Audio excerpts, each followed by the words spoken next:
అయిపోయింది, మాట్లాడదాం. Right, okay okay. బీవిరెడ్డి గారు, ఇందాక ఎందుకు డిపిఆర్ వాపస్ వచ్చింది అనేది బీఆర్ఎస్ అడిగిన క్వశ్చన్. అదేవిధంగా మీరేం చెప్తారు? నిజంగా గత 10 సంవత్సరాల్లో మీ దగ్గరికి ఎలాంటి క్వశ్చన్స్ కానీ రిక్వెస్ట్లు కానీ లేదా ఎలాంటి చర్చలు జరగలేదా దీనికి సంబంధించి? ఇప్పుడు కాంగ్రెస్ ప్రభుత్వంలో కూడా జరుగుతుంది ఏంటి? కేంద్ర ప్రభుత్వం దగ్గర మినిట్ టు మినిట్ ఇన్ఫర్మేషన్ ఉంది. కేంద్ర జలశక్తి శాఖ దగ్గర minute to minute information clear గా ఉంది. మీకు కావాల్సి పంపిస్తాను. నిన్న మీడియాలో కూడా వెదిర శ్రీరామ్ గారు కూడా ప్రతిదీ కూడా దాంట్లో ప్రజెంటేషన్ ఇచ్చారు. ఒకటి. రెండవది ఏంటంటే కృష్ణా డెల్టా కింద నేను ఇంతకుముందు చెప్పినట్టుగా పాలమూరు రంగారెడ్డి కానీ, నెట్టెంపాడి కానీ, కలవకుర్తి కానీ, డిండి కానీ, మిగతా ప్రాజెక్ట్ అన్ని కూడా కంప్లీట్ కావాలంటే దానికి అవసరమైన నీళ్ళు ఎన్ని? 299 టీఎంసీలతో పాటుగా 261, మొత్తం దగ్గర 562.5 టీఎంసీల వాటర్ మనకు అవసరం తెలంగాణ రాష్ట్రానికి కృష్ణా డెల్టా కింద ప్రాజెక్టులు ఏది కట్టుకోవడానికి, కంప్లీట్ చేసుకోవడానికి. కానీ ఇక్కడ ఏం చేసిందంటే వీళ్ళు దగ్గర 7 సంవత్సరాలు 2014లో బీఆర్ఎస్ ప్రభుత్వం వచ్చాక, కేసీఆర్ గారు వచ్చిన తర్వాత 2014 నుంచి 2021 జూలై 15 వరకు వీరు డిపిఆర్ పంపించలేదు. డిపిఆర్ సబ్మిట్ చేయలేదు. తర్వాత కృష్ణా వాటర్ బోర్డు వాళ్ళు ఏం చేసిర్రు, మీరు నోటిఫికేషన్ రిలీజ్ చేసి ఇమ్మీడియట్ గా డిపిఆర్ పంపించమంటే వాళ్ళు 14 నెలలు తీసుకొని 22 సెప్టెంబర్ 2022 రోజు డిపిఆర్ పంపించారు. ఆ డిపిఆర్ లో ఏముంది, ఏ విధంగా వాటర్ వాడుకుంటారు ఈ పాలమూరు రంగారెడ్డి కానీ 90 టీఎంసీల వాటర్ వాడుకుంటారు అని అడిగితే దాంట్లో వాళ్ళు చెప్పింది 2 కారణాలు చెప్పారు. ఇంతకుముందు నేను చెప్పాను, కోర్టు కూడా చేశాను. 45 టీఎంసీల వాటర్ ఏమో మైక్రో ఇరిగేషన్ కి, రెండవదేమో ఏదైతే గోదావరి డైవర్షన్ కింద ఏదైతే వాటర్ వస్తా ఉందో ఆ వాటర్ 2 కలుపుకొని 90 టీఎంసీల వాటర్ మేము వాడుకుంటామని చెప్పారు. దాంట్లో క్లారిటీ ఏంటంటే గోదావరి డైవర్షన్ కింద ఏదైతే గోదావరి వాటర్ వస్తా ఉందో అది క్లారిటీ ఉంది. కానీ ఈ మైక్రో ఇరిగేషన్ కింద ట్యాంకులు కానీ ట్యాంక్ వైజ్ ఇన్ఫర్మేషన్ అంటే ఇప్పుడు దాకా ఇవ్వలేదు. అదే దానికోసమే ఇది డిపిఆర్ వెనక్కి వచ్చింది. ఇప్పుడు కూడా కాంగ్రెస్ ప్రభుత్వం ఇప్పుడు కూడా ఇంకా టైం తీసుకుంటా ఉంది. కాంగ్రెస్ పార్టీ ఇప్పటిదాకా కూడా కాంగ్రెస్ ప్రభుత్వం ఇప్పటిదాకా ఇవ్వలేదు. రెండో పాయింట్ ఏంటంటే నేను ఏమవుతున్నా, ఇప్పటికీ కాంగ్రెస్ బీఆర్ఎస్ ప్రభుత్వాన్ని కానీ అంతకుముందు కేసీఆర్ గారు 18 జూన్ 2015 రోజు ఫస్ట్ మీటింగ్ అయింది. గవర్నమెంట్ ఆఫ్ ఇండియా తెలంగాణ రాష్ట్ర ప్రభుత్వాన్ని కాల్ఫర్ చేసింది. మీరు ఈ 512 టీఎంసీల్లో మీకు ఎంత వాటర్ కావాలి, ఏ విధంగా మీ రిక్వైర్మెంట్ ఉందంటే వీళ్ళు ఏం చెప్పారు, మాకు 299 కావాలి అని చెప్పి వాళ్ళు సంతకం పెట్టి వచ్చేసారు ఫస్ట్ మీటింగ్. సెకండ్ మీటింగ్ లో 21 సెప్టెంబర్ 2016 ఫస్ట్ ఎపెక్స్ మీటింగ్ అయింది. కేసీఆర్ గారు వెళ్ళాలి. కేసీఆర్ గారు కానీ అక్కడ ఉన్న జగన్ ఇద్దరు ముఖ్యమంత్రులు వెళ్ళి అక్కడ వాళ్ళ వాటర్ షేరింగ్ లో వాళ్ళు అగ్రిమెంట్ చేసుకోవాలి, సంతకాలు పెట్టాలి. కానీ కేసీఆర్ గారు పోలే, జగన్ పోయిండు. వాళ్ళు కావాల్సినవి తీసుకున్నాడు. అదే కంటిన్యూషన్ 67%, 33% ఏదైతే 299 అదే continuation second first apex meeting లో. తర్వాత 11th బోర్డు మీటింగ్ అయింది కేఆర్ఎంబి తోటి.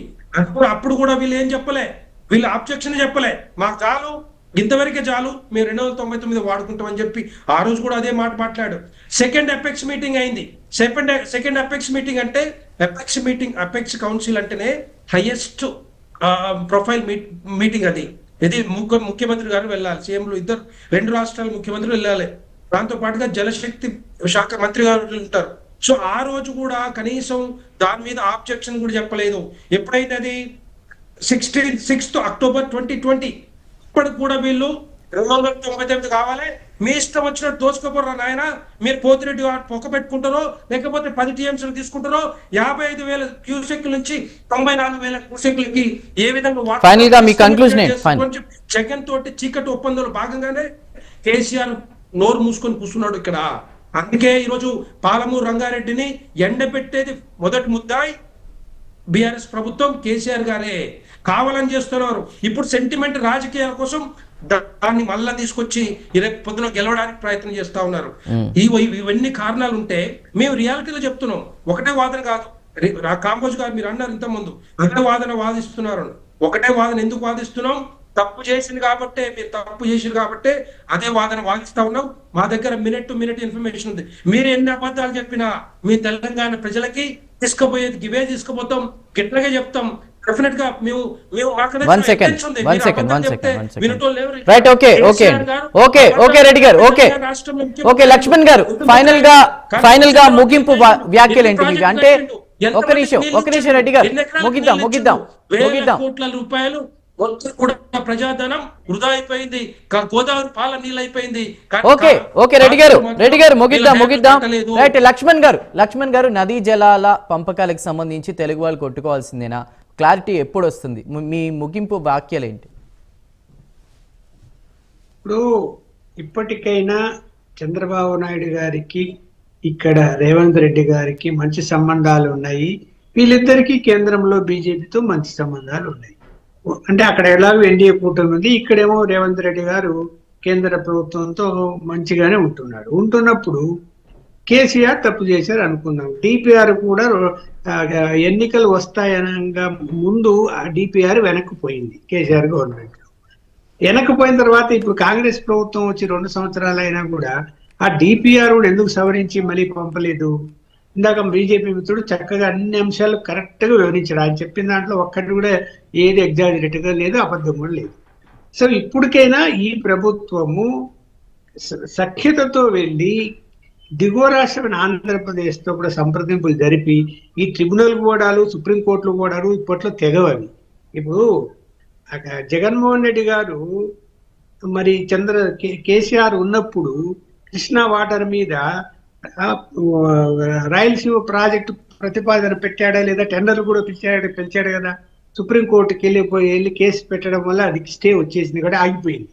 లేకపోతే అప్పుడు కేసీఆర్ ఎలా ఒప్పుకున్నాడు దానికి? ఆ ప్రాజెక్టుకు ఎలా పోయి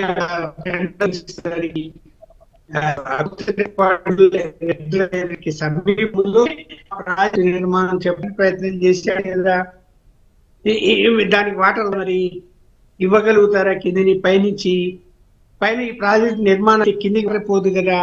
ఇప్పుడు 560 టీఎంసీలతో ఈ ప్రాజెక్టులు పూర్తి అయిపోతే ఇంకా ఆంధ్రప్రదేశ్ రాష్ట్రానికి ఎక్కడ నీరు వస్తుంది? అంత వాటర్ ఉందా? కిందికి పోయడానికి అవకాశం ఉందా? ఒకవేళ పైన మళ్ళీ కర్ణాటక ప్రభుత్వం ఎత్తు పెంచేటువంటి అంశాన్ని వాళ్ళు మళ్ళీ తెర మీద తీసుకొచ్చారు. ఇప్పుడు ఎన్నికలు వస్తాయని వాళ్ళు ఏదైనా సక్సెస్ అయితే తెలంగాణ పరిస్థితి ఏంటి? ఇవన్నీ ఉన్నాయి. అందువలన కేంద్రం కూడా okay right. Laxman garu thank you, అదేవిధంగా PV Reddy garu thank you, Kamboj Venkateshwar గారు, అలానే సంధ్యారెడ్డి గారు, అందరికి కూడా ప్రైమ్ డిబేట్లో పాల్గొనేందుకు ధన్యవాదాలు.